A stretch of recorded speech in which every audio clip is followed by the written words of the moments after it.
Hi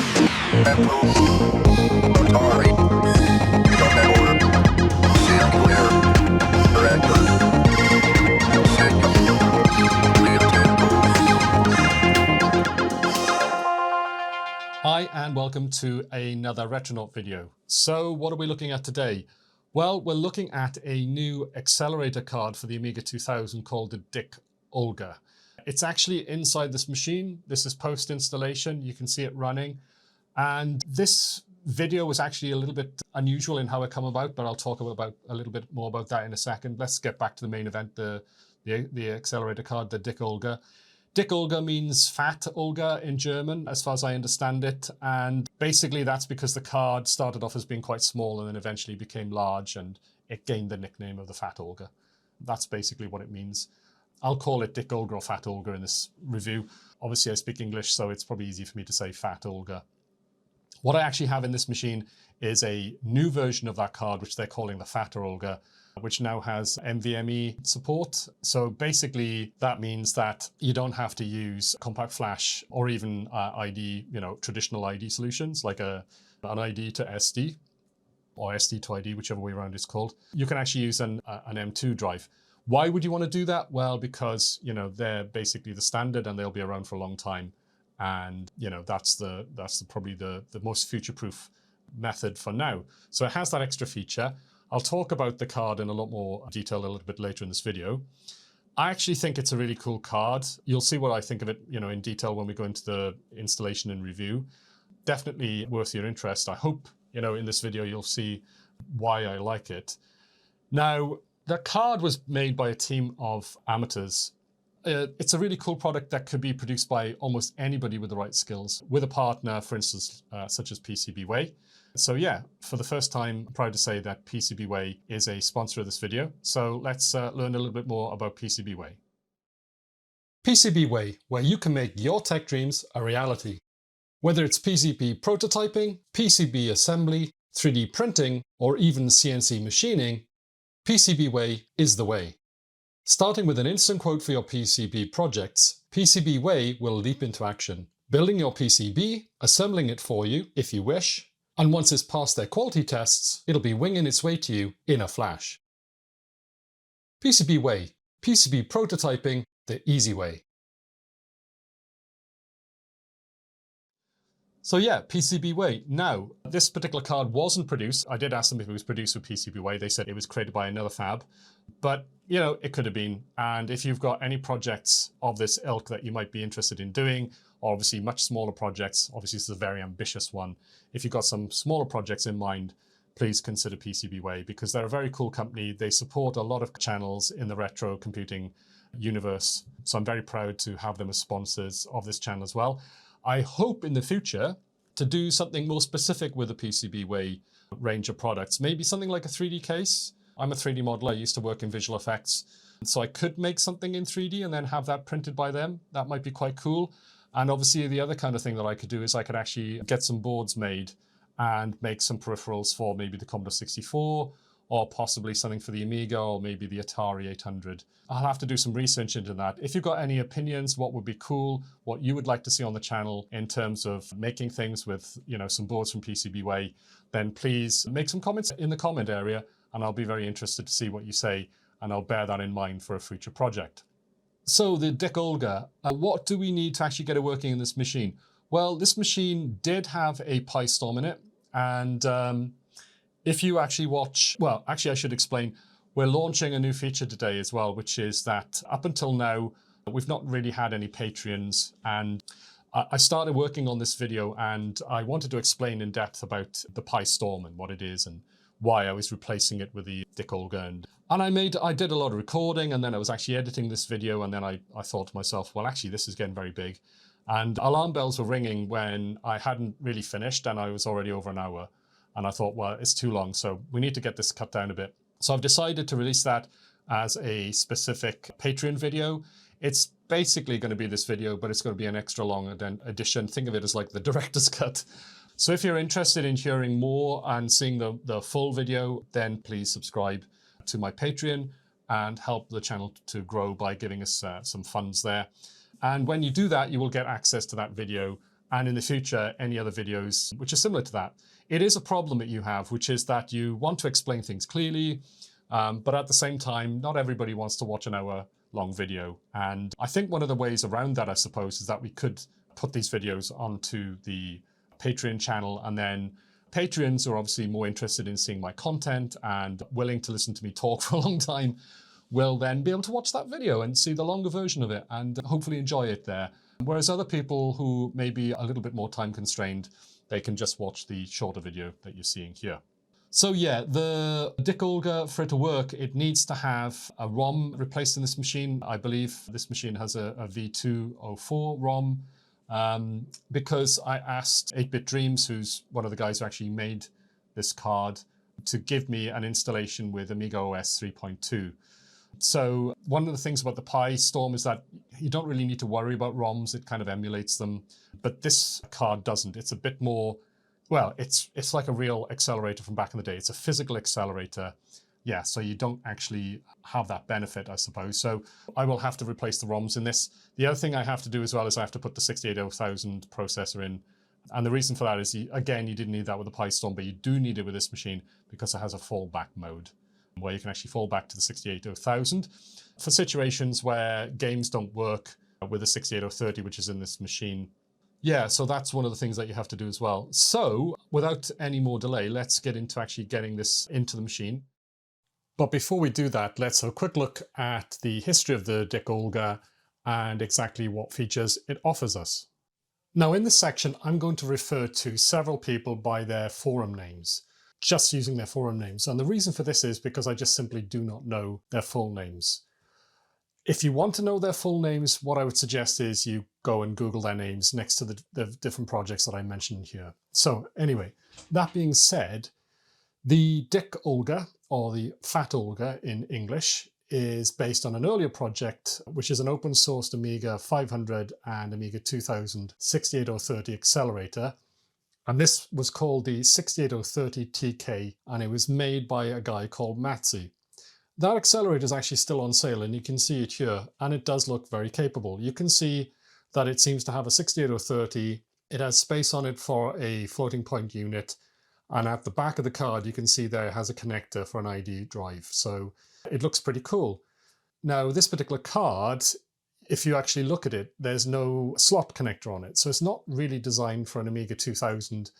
It's actually been designed to fit into the socket for an Amiga 500 and a 500 plus, and it also can go into an Amiga 2000. Nevertheless, the 68030 TK card acted as an inspiration for two German Amiga 2000 fans called Hamag and 8-Bit Dreams. Matzi helped the project along by giving them some advice, and he also helped write actually the CPLD code for the project. I have to assume that that's all the logic code, and I think you can probably see it top left there in the picture. Hamag worked on the project as the main hardware designer, and he worked out the routing of all the chips and so on. And it appears that 8-Bit Dreams acted as a tester on the project, and he was the one who actually built the cards. You can see an early CAD design here for the Rev Zero board. And once this had been polished, a physical prototype was made, and I have to assume was put together by 8-Bit Dreams. And this was then shown on the A1K forum. When people saw it there, they thought it was a pretty cool card, and over time it evolved, and eventually it got the nickname of the Fat Olga, or Dicke Olga. I'm not really sure if that was in the early version. You can see that in the Rev Zero design, it's not actually that large. It's actually pretty close to the card that it's inspired by. However, pretty soon there were larger cards designed, and I think that's when it actually got the nickname. So if you look at the Rev 1 card here, you can see that this version first introduced the compact flash slot on the card's rear, because at this point in time, physical hard drives, they'd become hard to get, expensive, and they weren't very reliable. In the next revision, you can see here that it's pretty much nip and tuck. You don't really see that much of a difference. But in the next version, there was a suggestion from Matzi. He said that he knew how to switch back to the original 68000 processor, and that meant you could actually have a fallback mode. So what the guys did was they put two switches on the back of the card, and you can see them here, and one of them allows you to fall back to 68000 mode, and the other one allows you to turn off the auto boot feature on the IDE. Eventually, the card had the obligatory corner sliced off it, and this is very normal in cards. And what it allows you to do is actually get the card into the slot more easily. So it's around this time that I actually ordered the Fat Olga. It looked very capable. I thought, well, this is going to be a really good replacement for the PiStorm. It's got the 68030, it's got the FPU, it's got hard drive support, it's got memory. So this looks really cool. I think this is going to be a great card for me. But there was a queue, so obviously I had to wait quite a while for the card to be built for me by 8-Bit Dreams. Now, whilst I was waiting, and I believe it was earlier this year, I think it was at the beginning of 2024, there was an announcement from 8-Bit Dreams that there was a new version of the card, which they were calling the Fatter Olga. What that gave you was M.2 support. And I thought that that was a little bit weird, but the explanation given was that M.2 was the current hard drive standard.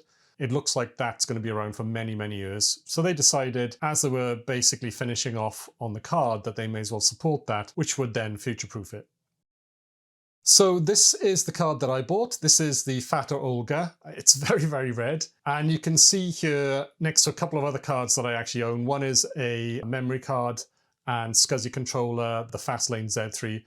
We actually looked at that in a previous video, so please see the link above if you want to have a look at that card. Really interesting card there. And also there's the G3 image engine, which is currently a card I can't use because I can't get the drivers for it. So hopefully at some point, hint, hint, 8-Bit Dreams and the guys, somebody maybe in Germany, where there are lots of people into the more technical aspect of the Amiga, can give me a hand with that card and actually get it working, because it's a really interesting card. And I've made a little bit of a mission of mine to try and get that card working again. So you can see next to these cards how big the card actually is. It's actually bigger than the two cards here. It's a Zorro 2 card, and it looks like the Zorro 3 cards actually had a slightly smaller dimension, obviously to go along with the Amiga 4000's dimension, which is a smaller machine. Now, before I undertook this review, I did ask 8-Bit Dreams if there was a new manual for the Fatter Olga, but apparently it's not yet. He informed me that there is a version 1.2, which is in the works, but they haven't quite finished it, so it's not available yet. And because of that, I've had to carry out this review with a 1.0 manual. It's a bit of a problem, really, because it doesn't mention any of the new features in there, the M.2. So let's have a look at the new Fatter Olga. On the rear of it, it has a M.2 drive socket. And I was in a discussion with 8-Bit Dreams about this when I was paying for this card. And he was telling me that I needed to do X, Y, and Z. And he does actually make a big effort to help everybody out there to actually get these cards set up once they've got them, to get the optimum performance. But it became clear that there was quite an extensive setup required. And this is, as I said, this is quite normal. You know, the usual installing of the OS. In this case, I wanted OS 3.2. Then you have to install certain drivers, certain libraries, you know, things like the DMA extensions. So to expedite this review, I wanted to obviously not spend a long time doing all of that. I then asked 8-Bit Dreams if he could then set up my M.2 drive for me, and he kindly did so, and you can actually see the M.2 drive actually installed here in the card already.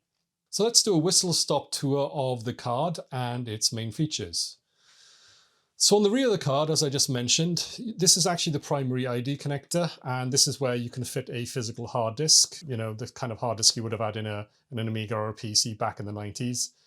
Or you can actually install a modern IDE drive emulator, something like an SD to IDE.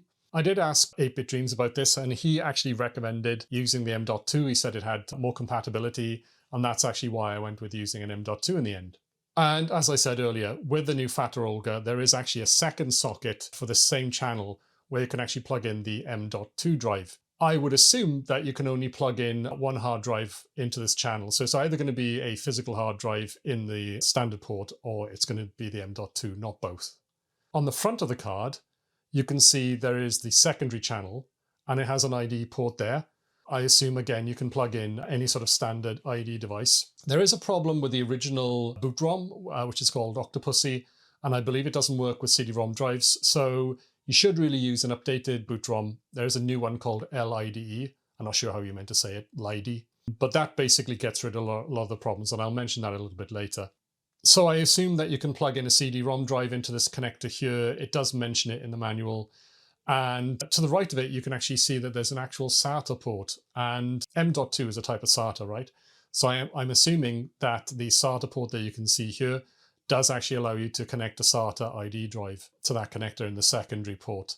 So that's pretty cool. However, for an Amiga of this age, I don't really think you're going to need that many drives. So really, I think maybe the drive on the back of the card, which will give you most of your storage, and possibly you might use the SATA connector here or the standard connect, the older type connector to connect up a CD-ROM drive if you actually want that in your Amiga 2000. To the right of the SATA port, you can see the original compact flash socket, and we saw that in some of the earliest revisions of the board. This does actually have the advantage of being easily accessible from outside of the Amiga. It sticks out the back of the case on the expansion bracket.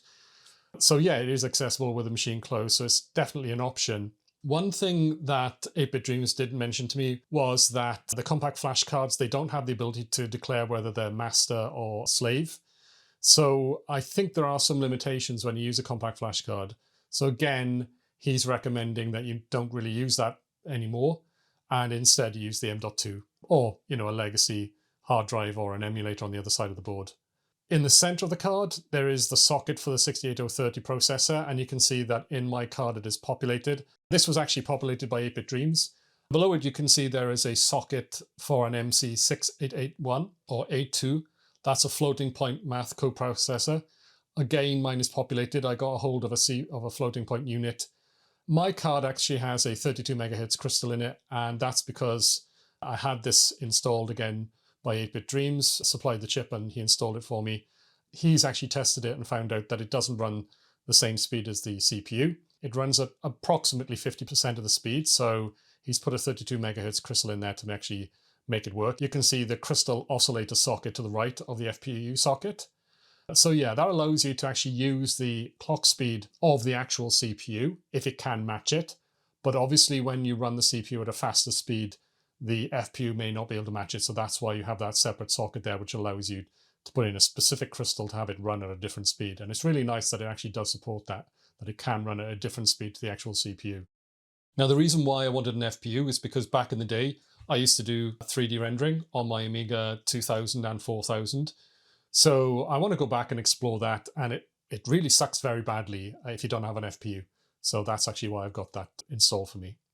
So looking at the manual, I can see that the card relies on the features of the 3.1 ROM and upwards. If you don't have that, certain features just aren't going to work. So it looks like I'm definitely going to have to update the ROM in this machine to a 3.2.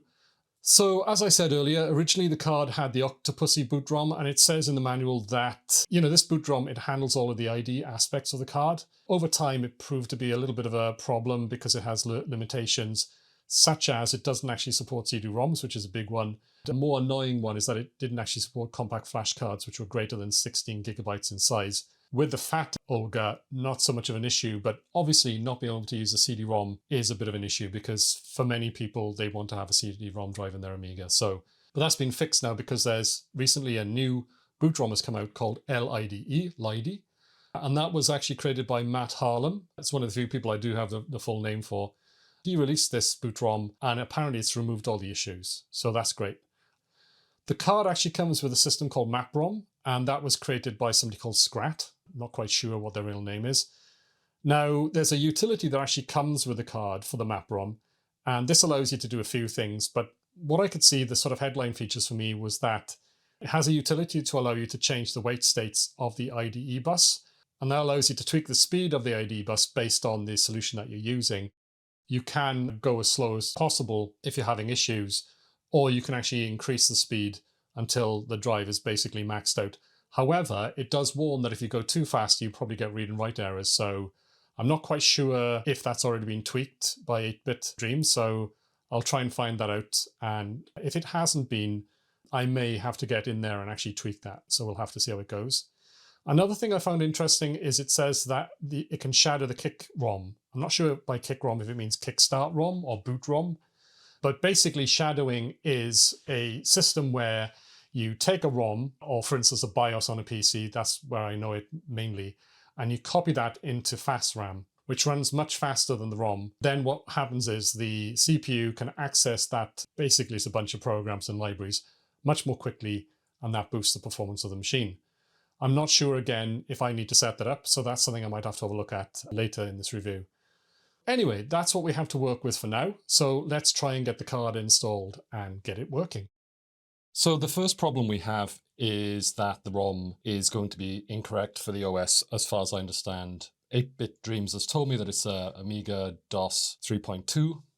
So in here, If we zoom in on this, you can see it actually says here it's a V204. So that's obviously for Amiga OS, or as we called it back in the day, Workbench 2. So we need to take that out. So I've got my plastic spudger here. I'm going to be careful to prise it. So first of all, I just need to get into the edge a bit. There we are, got a bit of purchase. Just going to level that out a bit.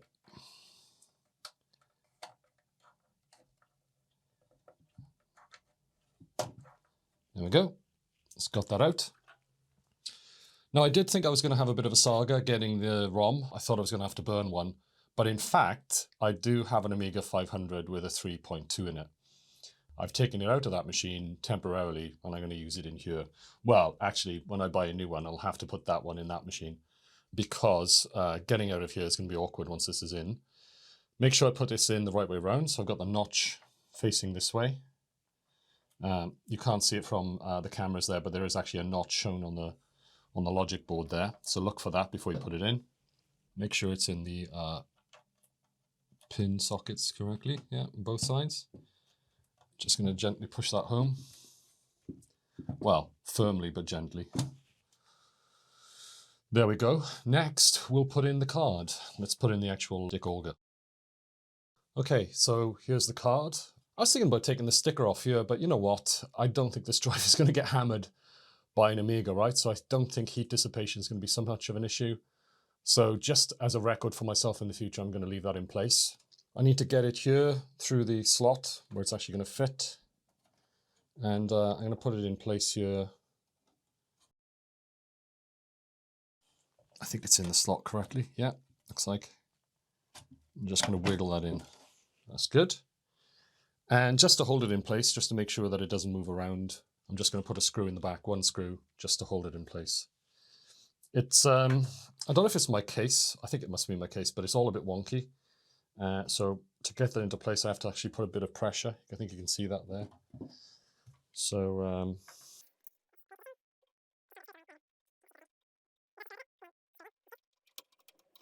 okay, that's great. So we should be able to go. All I have to do now is plug in the power supply. But before we do that, we'll just take a quick look at the board, and I'll make sure that it's set up correctly. So let me just show you this. This is the trump card Pro that I took out. Originally, it was, I think, used in a sidecar. At least it could be used in a sidecar on an Amiga 500. It's actually quite a small board. It's just this board here. It has two connectors here for two SCSI ports internally. Doesn't have an external port. And I think it's because of that heritage that it came from, you know, an Amiga 500 card. It's got these extending brackets on it, which is quite unusual. And then on the back, it's got the blanking plate. And then it has this extension cable coming off it, which has a parallel port which goes out the back. I'd like to keep on using this card, but the thing is, I probably won't need it actually once I have this card in here, because it will have a lot of storage anyway. And the other thing is the memory that you see here may not work, because this already has, I think, 128 megabytes of RAM. I'm not sure if that's the total amount of RAM you would have, but anyway, this would probably be a little bit irrelevant once that goes in. So if I can get this working, I may actually take the memory out and put it in storage for use in other projects, because I don't think it's going to be needed. It's currently using a Zulu SCSI. This was originally what I planned to use as the storage for this machine, but it looks like now I don't really need that, because as you know, the Dicke Olga has very good storage on it. It has a lot of IDE options, and it's not slow IDE, it's actually quite fast. It will actually be faster than the SCSI on here. So this card is pretty redundant, really. Next, what we need to do is we need to put the power supply in. The machine, by the way, is actually currently set for 60 megahertz, which is faster than the actual chip is designed for. And that may or may not work on this machine. 8-Bit Dreams has said to me that there are certain fixes that were done by Commodore on the main board. And if those aren't in place, then you will find that it maybe not work with that speed. So I'll just have to test it and see what happens. Let's put the power supply in, and anyway, we'll just see what goes on. Currently on the back, I've got 68,000 mode turned off on the switch, and we'll talk about that a little bit later in the review. And I've also got auto boot on. So right now, if I turn the machine on, it should boot up with a 68030 automatically using the hard drive on the machine. So let's get the power supply in. So as I said, it's quite an awkward machine actually to get the power supply in, because it's actually all very bunched up here. The processor slot is very close to the power supply and the drive base. And we've got to put this in. So I'm going to try and pop this in. here. Actually, I might be able to rest it here for a second. Don't worry, there is actually a chassis underneath it. I'm not resting it on the logic board. Otherwise, it's too precarious to actually try and put it in. Okay, let's get it lined up correctly. Yeah, that's in right. I'm just making sure I didn't misalign the pins because that would be disastrous. It's looking good. Okay, so now I can actually rest this where it should go. As I said, it's really awkward because the cable is so big. It's quite stiff. Let me actually cut this. Let me get a pair of snippers. So as I said, it's very neat, but it's very stiff. So I'll very carefully get the cable tight and cut that. Take that off. Now I should be able to unravel this a bit. Ah, yeah, that's a bit better. Much nicer. I can actually get that out of the way over here, along with the cables for the floppy. And there is a connector here for floppy power. And the reason why that is if you overclock, well, basically if you overclock the card to say 60 megahertz, you may find it needs more power. So 8-Bit Dreams has said to me, if I have problems, I may need to plug that in. But we'll try it out without first and see how it goes. Yeah, so this cable is now a lot thinner. It hasn't got all those Molex connectors all bunched up. So we should be able to lay this in place a bit easier. You can see how tight it is though. See how this wants to sit on here? There we are. Just put that under there. And I should be able to ease it into position. It's not quite right. There we go. I think we're ready to see if it will actually boot up. What are the chances of that, huh? Do you think that's going to work? Almost certainly not. Anyway, we'll give it a go.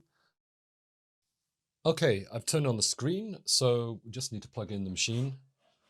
Just make sure that it's turned off. Yeah. Let's plug it in. Right, so it's currently set up with 68,000 mode off, which means the 6830 is on, and the auto boot is on. So if I turn this on and everything's good, it should just boot up. Let's turn on the machine. No explosion. We've got video. And lots of LEDs. Lots of red LEDs. Not sure why they are on. I'll have to ask about that. Ah. I'm actually getting some disk activity, I think. See it there blinking? Yeah, so it looks like we've got some kind of life.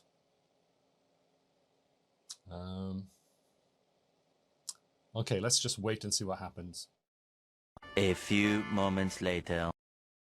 Okay, doesn't seem like it's booting. So I think what we'll do is we'll leave auto boot on and we'll change it into 68,000 mode and see what happens, see if we're getting anything. I've put my 68,000 processor back in. I think it'd be good to actually see if the card's working at any level. I mean, we did see the hard drive going, so it does look like it's working, but for some reason it's not actually booted into the OS. So I'm just going to turn the machine off. I'm going to turn on 68,000 mode, which means it's now in 68,000 rather than using the 6830 on the card. We'll turn it back on. And let's watch the hard disk here again, see if we get anything. 12 seconds later. Nope, nothing. Okay, I think what I'll do next is I'll turn off auto boot. Let's see if none of the floppy drives are plugged in, so I don't think it's going to boot at all, but we should hopefully get the ROM screen, and at least we'll see if that's working. So let's do that. So I'm flipping to auto boot off. So it's now basically back to the original machine. And all we're trying to see is if the 68,000 works and the ROM works. A few moments later. Okay, seems to be taking a while. Hopefully this is working at least in there we go. Brilliant. Okay, so it's working in 68,000 mode, which means the machine isn't completely dead. I was warned by 8-Bit Dreams that there could be issues with 60 megahertz. Basically, I think it's a 50 megahertz CPU. It's effectively been overclocked, and that means that the machine can be a bit susceptible to being unreliable, you know. So he did say if you had that situation to go back down to 50 megahertz. So what we'll do is we'll go back to 60 out of 30 mode, we'll turn on auto boot, and we'll try reducing the clock speed to 50 megahertz. There's a little table here that shows how to do that. And there are actually two Sets of jumpers. This one here, I think this is JP2. Can't quite see from here. And I think this is JP3. I'm just going to put on my jeweler's glasses for this because it's a bit fiddly and quite small. Not so much this one, but the other one especially. So that needs to go on the other pair of pins. And this, if it comes off nicely, there we are, it needs to go on that pair of pins there. Okay, so on the back, I'm going to turn 68,000 mode off. So it's now in 68 or 30 mode, and we're going to turn on auto boot. Fingers crossed. Let's see what happens. We've already tried this, right, in 60 hertz. Sorry, 60 megahertz. So let's just hope this works. I can see some IDE activity there. A bit of blinking. Come on. Now there we are, more activity. I can see the chain. It's hard for you to probably see because of the extra light, but I can see the screen flickering a bit. So I'm a little bit worried that it's rebooting, you know, in a loop. Ah, okay, so it's not in a loop. What does this mean? I think this means that the ROM version is not right for this version of 3.2. I will check in with 8-Bit Dreams and see which version of the ROM he's using. I will then have to burn my own version of that onto an EEPROM and replace the ROM that we have in here. I'm not going to do that on camera. I think I'll do a companion video where I show that because I don't want this video to get bogged down with burning EEPROMs and that whole process. We'll skip ahead here. I'll go off and get that ROM burnt and make sure it's, you know, tested, valid, and then we'll put it in and we'll see what happens. And fingers crossed, everything being the same ROM as him, hopefully this will boot. So let me just go and get that made. We'll have to take this out and we'll put in the new ROM. And yeah, I'll be back in a second. A few minutes later. Right, I've made the Kickstart 3.221, not 3.21. What a different a point makes, as that song goes. So obviously we need to put that in there. So again, we're going to have to get the ROM out, being very careful. Sorry for blocking the camera.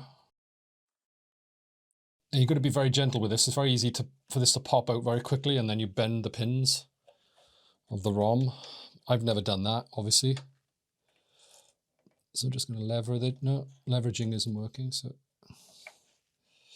this cable being in the way is not making it easy. Let me just try and lift it out. There we are. I managed to rock it out. Great. So let's put this in, making sure I've got the notch this way, of course. Just make sure that lines up the pins correctly in the socket. Yeah, that looks good. Okay.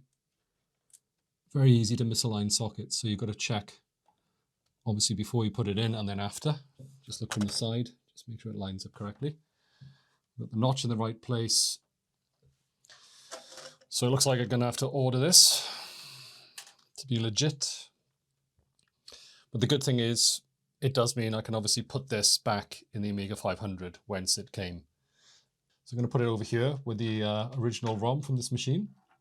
Now we need to put the power supply back in again. Okay, so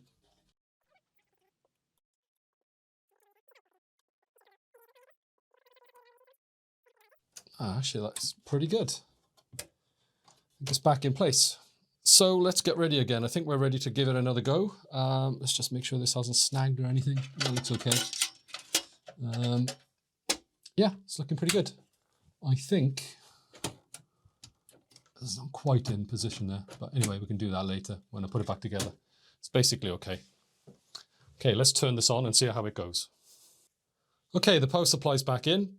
We're ready to look at the monitor in case it actually works. You never know. It's in 68 or 30 mode. Auto boot is on. Let's flip the switch and give it a go. See what happens. So a flicker on the ID. That's good. Looks like it's rebooting again. It's making me very nervous. Oh yeah, disk activity. Then nothing. It really does look like it's rebooting, you know. Flickers again on the ID.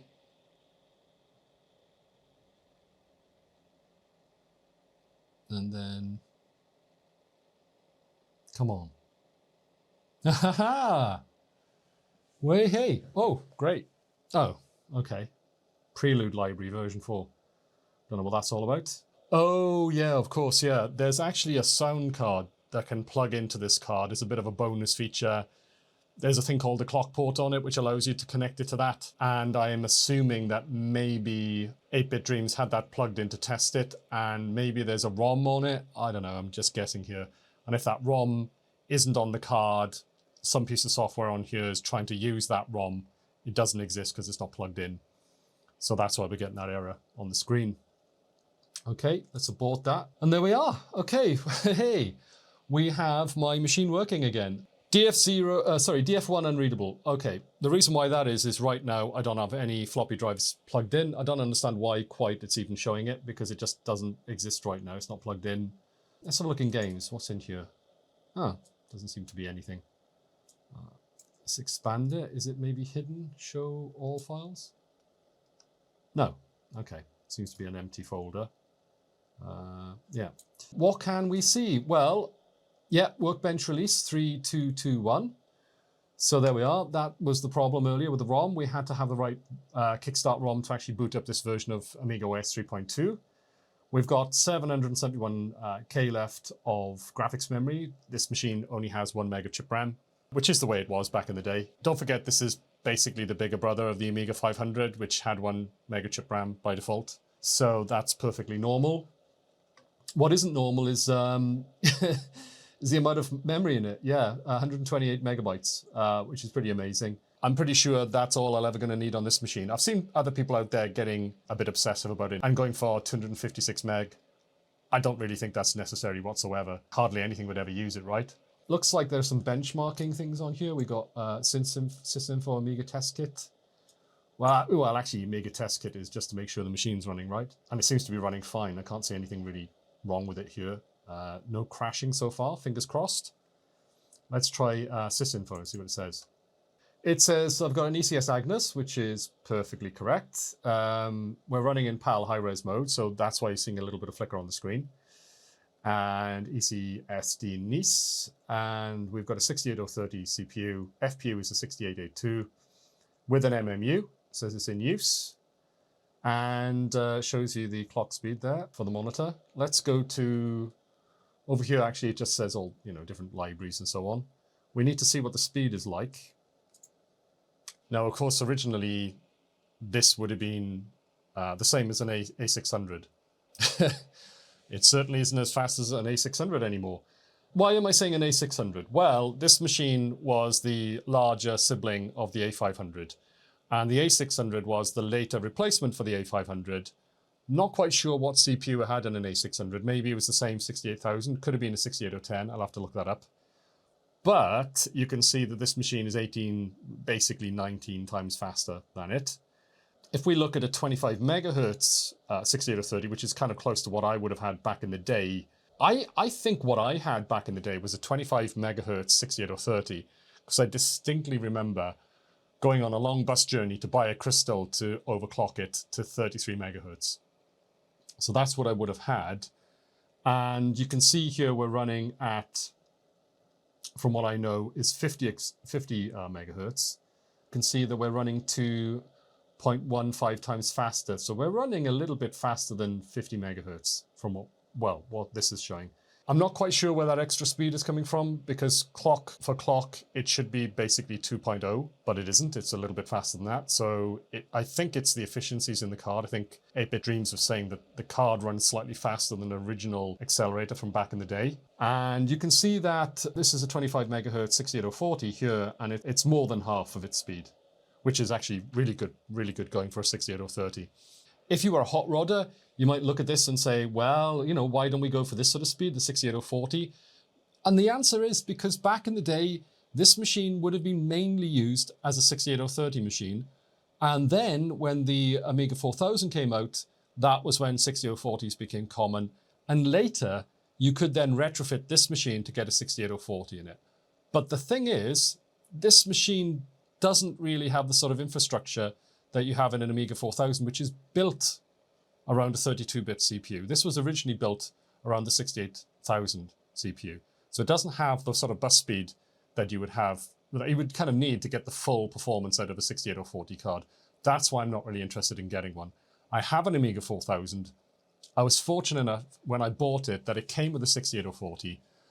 So there we are. We have an Amiga 4000 with a 68040, and that makes sense for that machine. What I want for this machine is exactly what we have here. We now have a 68030 in this machine, and it's running at 50 megahertz, which is over twice as fast as the chip that I had back in the 1990s, and I used to use this as my daily driver back then. Let's have a quick look at the disk speed, because we know that it's got incredibly fast disk speed, right?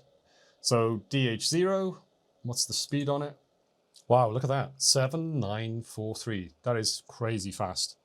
Fantastic. Well, okay, so it's got incredibly fast I/O on it. We'll exit here. It's got a very, very fast, let's look at the speed again. Very, very fast CPU. It's got 128 megabytes. I'm pretty happy with this. I think what we should do is try and get a game on here. I'll see if I can do that. I'm not quite sure how I'm going to get a game on here because I'm not really sure how I would use an M2. You know, I haven't used an M2 before as a removable media that I can actually put and use with WinUAE. So I'm not quite sure how we would do that. That's what I need to work out how to do next. I'm not sure I'm going to do it in this review, but what I need to do is basically see what it works like with games and other software. But there we are. There's the speed there. Oh, it's actually come out as 2.24 this time. Actually a bit faster than last time. So let's quit out of here. Do we have any other software on here? There's POVRE test. I'm sure these are a bunch of benchmarks. That would probably be not particularly interesting to watch because it's just going to take a long time to render some kind of image. Then we have work, which is Workbench, right? So there's not going to be that much interesting to see in here. But yeah, I'll obviously have to go through this at my leisure and try and work out what I'm going to keep. Looks like he has a CD drive as well, which I don't actually have in this machine. So I'll have to do some nip and tuck on this to make it into, in quotes, my machine. Yeah, get some games on here. That directory obviously is empty right now. I'll also have to try plugging in the trump card and seeing if I can get any life out of it. Because if I can do that, then I can use the trump card as the way to actually get data onto here, right? Because the trump card has got a Zulu SCSI in it. So that can be my way to transfer data on through the SCSI drive. It won't be super fast, obviously, but I can pretty much plug it in and then transfer data. So yeah, I might give that a try now. Let's give that a try. Okay, a slight change of plans. I was going to try and use the trump card professional. I just couldn't get it working with this setup. And I don't want this video to get bogged down in trying to get that card working. So what I've done is I've changed plans, and one of the reasons why I could do that is because this card is so flexible. We have a secondary IDE port here, and that meant that I could plug in a secondary IDE device. So I have these SD to IDE cards. I've formatted this disk, got it set up so it works on WinUAE, and that then allowed me to transfer various files and also some utilities as well. So what we're going to do now is we're going to turn on the machine, get these copied on, then I'm going to show you some benchmarks. So let's do that. So yeah, I'm just going to make sure that I put it out the way over here so it doesn't short on anything, because there are some exposed pins on the bottom of that card. Just turn on the machine, turn on the monitor. And unfortunately, I've discovered my keyboard has developed a fault as well. It's very difficult to type on it. The spacebar is just not really working very well. I don't know why that is. There we go. Okay, so these two disks that you can see here, they're actually on the secondary device, and I have, as I said, various utilities and software, which I'm going to set up later. It's not part of this review, but let's just copy the contents of this disk here. It's just this disk actually, and I'm going to put the apps directly onto utils. I think I'll rename this eventually to apps and utils. So let's just put that on there for now. Just leave that copy across.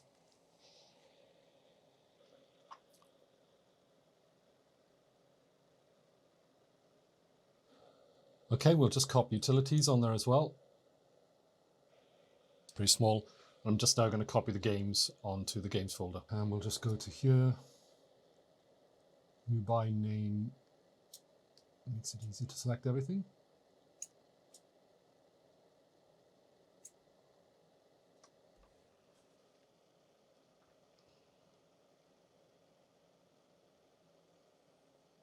There we go. Everything's copied across. Just going to close that down. Okay, there's just a couple of things I want to show you. A couple of benchmarks. I've already unpacked this stuff. Because of the keyboard problem, it would have been too painful to watch this on camera typing. Every time I press space, it hardly works. So it took a lot of fiddling around to get this stuff installed. So I've got SysSpeed here. Let's open that up. We're going to make sure it's on DH0. We're going to go to main and low level tests and drive. And I just want to check what the speed is compared to what we saw in SysInfo. So there we are. We're seeing create a file is 7 and it says it's in megabytes a second. So it says that create file was 705 megabytes a second, write was 7.23, and read was 7.49. In SysInfo, we were seeing, I think it was something like 7.8, something like that. So it looks like the realistic performance of this drive is about 7.5 megabytes a second, which is very, very fast compared to, I think it's normally about 2.5. So yeah, we're going on for 3 times faster, which is fantastic. And the other thing I wanted to show you is in IBB 65, bit of an awkward name. Yeah, we'll just say that. Yeah, whatever. And if you look at most of these tests here, let's have a look at, for instance, the floating point math test for beach ball. That's actually pretty fast. And there we are, there's a graph, and you can see that compared to a 60040. Is this a 40 megahertz? I'm not sure. I guess it may be. You can see that we're getting 156, but we're getting 78, about half the speed. Actually, that's pretty good. And exactly in line with what I would expect. This is a 32 megahertz FPU, but it's a 68040, so it's more efficient. So you seem to get a lot more performance out of 68040, which makes sense. But I did actually have a look at Mem test, and this was a bit of a surprise. Look at that. We're getting about, what, 3.5, something like that? 3.5? And this machine has got 13.5. So it shows that having the memory local to the CPU has made it incredibly fast in terms of memory performance. I'm not sure how much of an effect that's going to have. Definitely because we are shadowing the Kickstart ROM into RAM, that's going to make the machine much more nippy and snappy to use. So that's worth bearing in mind. I think this is very much akin to what you would have had back in the day. If you have a 50 megahertz CPU, it's going to be faster than a 25. And it's shown that. There's a sort of pretty much a linear increase in speed. But the thing I've noticed that is incredibly fast on it is the memory access, as you can see here. Very, very quick. Completely blows an A4000 out of the water. Unless it too, I would assume, has RAM local to the CPU, which is not normal with the original 68040 card. And the other thing on this machine, which is incredibly fast as well, is the disk I/O. As we saw, we were getting 7.5. which makes it feel very nippy. And I think the combination of the 68030 running at 50 megahertz combined with the disk I/O and the memory access is really making this machine feel very, very nippy. Feels pretty much like a 68040, which is incredible because it's mainly a 16-bit architecture, just with a 32-bit on this card. So let's wrap up and I'll give you my feelings, what I think about this card. And before I sum up, let's run a game. I think you can guess which one it's going to be. Frontier. So I think we'll put the sound up a little bit for this.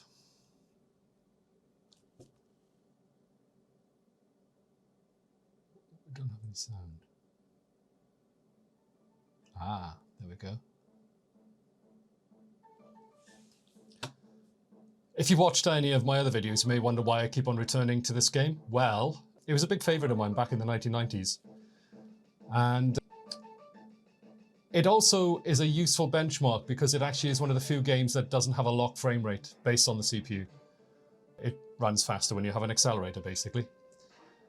It is, however, what we would call these days GPU bound. In other words, the graphics chip on this machine can only go at a certain speed. And beyond that, an accelerator, as far as I'm aware, doesn't really give you any more benefit. But if you're aware of how fast this would have run on a 68000 machine, then you can see it's running very, very smoothly on this machine, which is exactly what I would expect. I think it actually runs pretty much the same speed on my 68040, my Amiga 4000. And I think that's because, like I said, it's basically graphics bound. It can't really run any faster because the graphics chip won't allow it to create frames more quickly. So yeah, Frontier runs great, and I will look forward to playing some games on this. Quite interested to see some other games actually, which were also had a terrible frame rate. Stunt Car Racer, for instance, I remember I used to love that on my Amiga 500, and I haven't don't think I ever played it on a 68030 for some reason.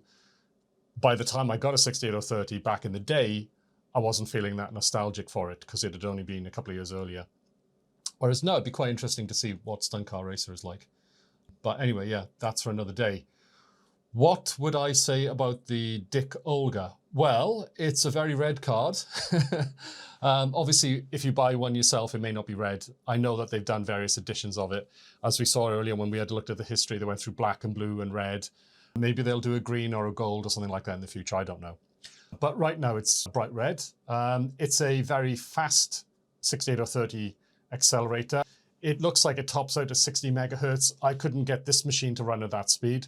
I wasn't going to fight that fight because I am perfectly happy for it to be running at 50 megahertz, which is basically twice as fast as my 68030 was back in the 1990s, which, as I said earlier, it was a 25 megahertz machine. And I did, I think, at some point overclock it by putting in a faster crystal. I think I got a crystal to get it to run at 33 megahertz. And at the time, that was a massive leap forward, as you can imagine. I don't know what it is as a percentage. I'll put it on screen. But basically, it was a lot faster than it was originally. And this is now even faster again. The disk I/O on this is very, very fast. As we saw, SysInfo was showing, was it 7.9, something like that? And as I've said, that can be a little bit synthetic. So I checked that using SysSpeed, and that showed a 7.5. So basically in the same ballpark, which is much faster than a sort of standard IDE that you would have had back in the day. For instance, the Amiga 4000, I think probably would have been, probably 2.5 megabytes a second. The only thing I've seen that actually beats it is the Fastlane Z3 card. If you click on the link up above, you can actually watch that video where I installed that in my Amiga 4000. And I was getting SysSpeed measurements for that of 10 megabytes a second. It's a fast SCSI card. So I don't know why it's faster, but basically it does seem to be a little bit faster than this, which is great because I would like to have the fastest disk solution in my Amiga 4000. And it is, which is fantastic. What my Amiga 4000 can't compete with is the memory performance on this. I now have 128 megabytes of RAM, more than enough, more than I ever need for almost anything really. People tend to forget that in the early 90s, I mean, the original Amiga 1000, I think, had 256K of RAM, which basically proved to be almost useless. So people very quickly expanded it to 512K. By the time I joined the party with my Amiga 500, it had 512K base RAM. And then that was sort of standardly expanded to 1 megabyte to get really good use out of it.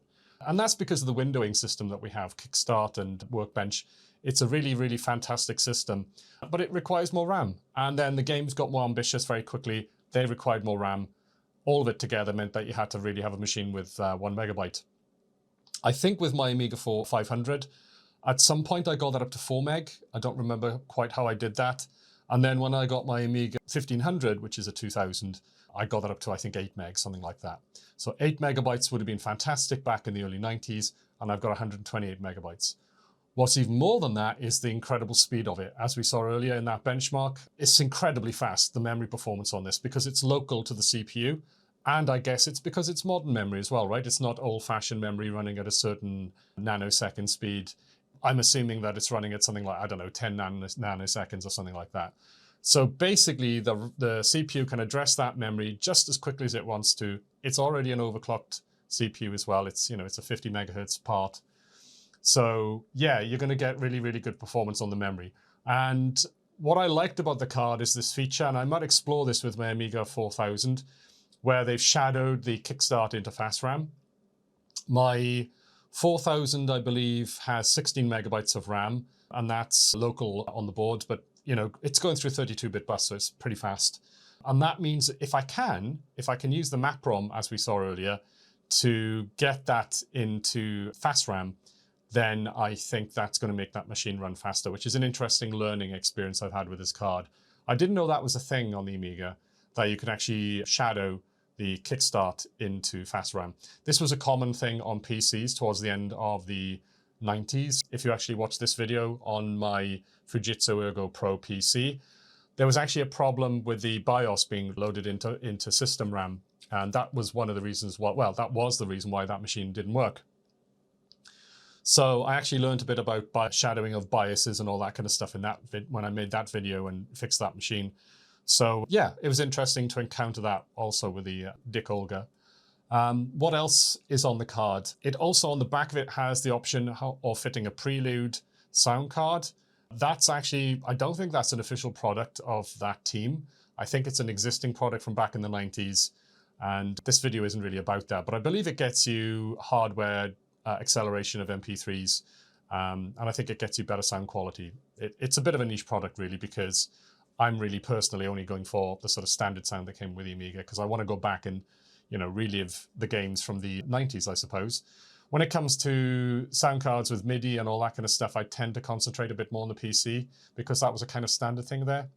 PCs didn't have very good sound, so they had sound cards, and they then very quickly had MIDI. So you got that whole shenanigans going on in the PC realm. So I'm not really that much interested in exploring it on the Amiga side. But if you are interested and you have a Prelude card, it will fit into this machine. It has this port on the back of the card called, I think it's a clock port. And I think the Prelude card plugs into that. I think it's a bit iffy because apparently if you plug it in the wrong way around, it can cause all kinds of damage. So I think you have to be very careful about that. It explains all of that in the manual that comes with this machine. They don't currently seem to have a manual for the fatter Olga that I have in this machine. They only seem to have a manual for one. So it'll be good if they can get that out soon. It was a bit of a disappointment to find that I couldn't just read up about some of these features in the manual. I think it's been out for a while now, the fatter Olga. So they really, I think, should 8-Bit Dreams and the guys get round to getting the manual updated as soon as they can, really. I think that's quite important. What else would I say is negative about the machine? I found the switches a little bit confusing on the back, because basically off is on, if that makes sense for the CPU. It has a mode called 68,000 mode. And if you want to have the CPU be a 68 or 30, you have to turn that mode off. So in a way, it might be better, I think, if they reverse that. Probably a bit late now, and it's not worth it. But to me, it's a little bit backwards that you have to turn something off to get the actual normal behavior. For me, the default behavior would be on. So it'd be 60 or 30 mode on, and then you would switch it off to get back to 68,000 mode. Obviously, with the CPU put back in the machine. It does explain that in the manual. The other switch makes perfect sense. Auto boot on and off on. It auto boots, so that makes perfect sense to me.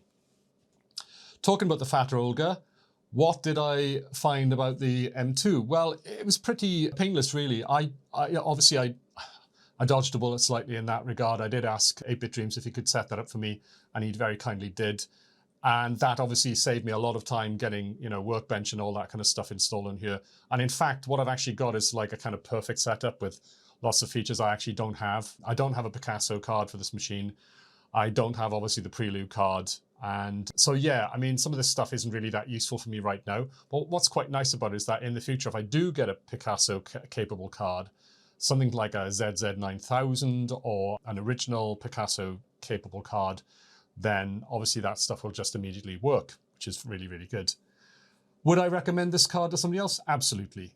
I think the price is pretty decent. I'll show you that on the screen. And they do a lot for you in that price. They, you know, you get the CPU. I think you have to supply the CPU, the FPU yourself, because I don't think they can source those. So I actually had to send that over. They do a lot of setup for you. So I think, you know, it's very good value for money. I found it to be pretty flawless so far. Hasn't really had any problems. Setting it up was a little bit troublesome, but that was mainly because my machine couldn't handle 60 megahertz. And all it required was a read of the manual, change it to 50 megahertz, and the machine sprang to life. You do have that fallback mode as well, which is pretty cool. So yeah, a quick reminder about this video. I'm actually launching a new type of video. And the reason for that is, as I mentioned earlier, this video got overly long. I was originally going to explain, you know, the provenance of this machine, where it came from and how I got it working to a small degree, not in detail, and what was actually inside the machine. But that would have made this video very, very long. So I'm going to hold back that video for Patreons. So if you're interested in seeing the very, very extended version of this video, please become a Patreon, and then you can get access to that video. I'm going to create a new channel, second channel, where patrons will have exclusive access. So that's a new feature that we're going to get going today. I didn't plan that. I just found that, you know, I do tend to talk a lot. And because I just like to explain things clearly. I don't like to skip points, that's all. But sometimes it can get in the way of making a very short, concise video. So I had to make a decision at some point, and I've decided that, you know, that doesn't make sense for this video. So yeah, the Dicke Olga, in this case, I don't know what would be Dicke Olga to make it even fatter. I don't know what fatter is in German. I have to do a bit of research into that. But the Dicke Olga, the fatter version that I have here, is a very, very capable accelerator for the Amiga 2000. You can see they put a lot of care and attention into it. And it's absolutely amazing what they've been able to do, that team, when you consider that they are all effectively, amateurs. But you can't tell. I mean, basically, it's a very professional card. I love the LEDs all over it. I only wish, in a way, you could actually see it all the time. It's probably one of the few examples where you might want to have like a clear case on Amiga 2000, which I don't think is feasible, to be honest. I'm not sure having this entire area out of clear plastic would work. But, I mean, can you imagine how cool it would look to actually see that card in there with all those lights on it? It really does look very pretty with all those red lights. It's kind of Christmas come early. So yeah, definitely a great card and one I can recommend. So that's basically it for this video. And obviously, if you liked it, then please click on the like button. Give the like button a donk if you can, because it really helps this video get promoted to other people on YouTube so they get to see it as well. And if you like this video and you're not already a member of this channel, please subscribe, because we need to grow the channel. We've just actually achieved just over 1,000 subscribers, but you are the lifeblood of this channel. And if you don't come back and see more videos, we're going to wither on the vine. So please subscribe. Yeah, anyway, that's it for this video. I hope you enjoyed it, and I hope to see you back soon. Until then, take care.